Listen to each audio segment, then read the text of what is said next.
अब यही एरिया में आई रहनी है हमारे बड़ भाई चुनाव लड़ रहे इन्हीं कौर आई रहनी। देखिए ये होता है खेसारी में औरों में अंतर क्या है कि मैं नहीं उस आदमी के चुनाव में मेरे पिताजी भी आकर आशीर्वाद दिए थे और वक्त दिए थे। तो सोचिए कि कौन इंसान कैसा है, इसी से आप लोगों को सोचना है कि कौन इंसान कैसा है। अब वो स्टेज पर बोला था कि उत्तम मेहरारुओं के बहिने बना ले। मेरी मेहरारू भी किसी की बहन है, मेरी मेहरारू भी किसी की बहन है और बहन बहन होती है। और इस दुनिया में जब हम घर में आते हैं तभी तक वो हमारी बीवी है, लेकिन अगर हम घर से बाहर उसके साथ कहीं जाते हैं तो मेरी बहन की तरह है, उसको बहन की तरह सम्मान देना पड़ेगा हमको। अब मार्केट में मेहरारू हमारे ये तकाव करा के चुम्मा ले लेत हुई है, हम ना ले सके। मैं सम्मान करता हूं कि अगर बीबी भी मार्केट में साथ जाती है तो एक बहन से कम नहीं होती है, उसका सम्मान बहन की तरह ही होना चाहिए। वो बिस्तर पे हमारे लिए मेरी पत्नी हो सकती है, लेकिन बाहर दुनिया के लिए एक बेहतर महिला है। और महिला हर आदमी की किसी न किसी की बहन, माँ, बेटी होती है। ये कोई नहीं समझ सकता, जिसके पास बेटी नहीं है ना वो किसी बेटी का दर्द नहीं समझ सकता। एक बार बेटी के बाप बन के देखो तब समझ में आएगा कि पिता का मतलब क्या होता है। हर बेटी का सम्मान मैं इसलिए करता हूं कि मेरे पास एक बेटी है और बहुत प्यारी है। जब उसको देखता हूं तो लगता है कि यार हर आदमी की माँ बहन ऐसे ही होती है। तो जिंदगी में सम्मान सबको नहीं मिलता, और जो सम्मानित है ये नहीं है। कहते रहे कि एक पानी पका दो हम ना रही ले, हम एक पानी पर नहीं खिनी आके कोई पानी पर केकरा पता नहीं खे। अरे जायदा हम एक पानी पर ना रही ले, कम से कम एगो मेहरारू पर तो रही ले ना। हाँ रही ले कि ना रही ले।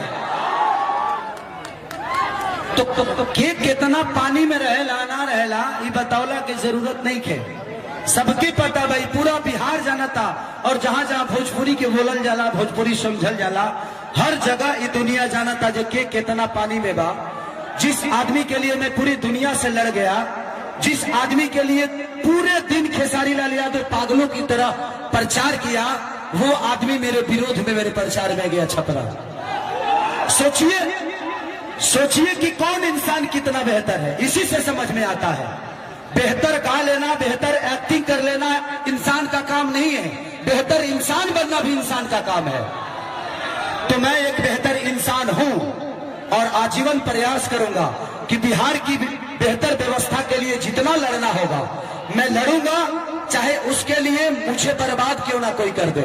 मुझे बर्बाद होना आता है, मुझे फर्क नहीं पड़ता है कि कौन मुझे बर्बाद करता है, क्योंकि मुझे आबाद भी होना आता है।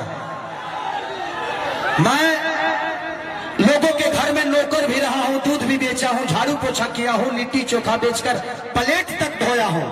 लेकिन आज खेसारी लाल यादव के घर में 15 गो नौकर होंगे तो वो अलग विषय हो गया। लेकिन उससे आपके बिहेवियर का पहचान नहीं होता है कि आप इंसान कैसे हो। इंसान दुनिया बताती है कि आप बेहतर इंसान कैसे हो। आप बेहतर गा सकते हो, बेहतर कहा नहीं सकते। बेहतर गा सकते हो बट बेहतर कहा नहीं सकते। आज लाखों के भीड़ में हमारे माता बहन बेटी हैं, हमारे चारों भाई जिस पार्टी में है, बाबू बाबू बाबू बाबू बाबू बाबू अरे आराम से बच्चा।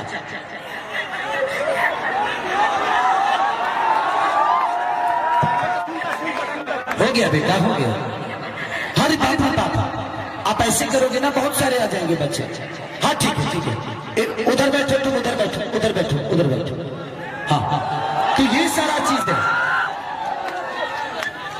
हम बेहतर गा लें और बेहतर कहाए ना तो कोई मतलब नहीं यार। मोहम्मद रफी से भी बेहतर कोई सिंगर होगा, लता मंगेशकर से भी कोई होगा। सबका अपना जॉनर है। खेसारी अलग है, वो अलग है, वो अलग है। चारों भाई मेरे पीछे ही पड़ गए हैं। ये है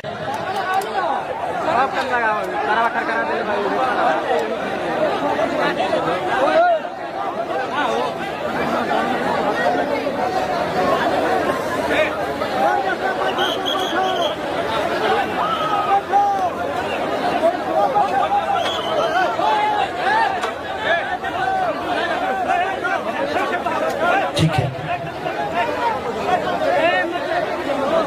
कि टूट जाही राजा जी कि छीटा जवानी के देता हो। अब इतना ना चुनाव में भाग दौड़ हो गए कि गला काम करत बाना, अभी 10 दिन बादे काम करी। अब अकेला खेसारी इतना आदमी के कैसे संभारी, सबके सब हमारे पीछे पड़ल बड़ा जा।